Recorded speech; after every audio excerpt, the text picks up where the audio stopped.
ከዚህ በረዳ ሶስት ነው ያላገባ ወረቀት ለመውሰድ ነበር የመሰለኝ እና ሲመጣም አቀባበላቸው አሪፍ ነው ብሎ ነው ያስተናገዱኝ እና አሪፍ ነው፣ ደስ ይላል።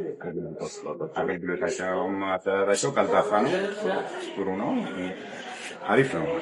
እስካሁን ካየሁት አገልግሎትን አግኝቻለሁ። የለም አላገኙም ወደ ጨረሱ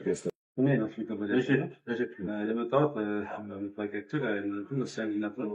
እስካሁን ባለው ሁኔታ ነገር የለም። ነገር ያገኘ ቤት ነው የመጣሁት የልጆች ሰዓት ነበር።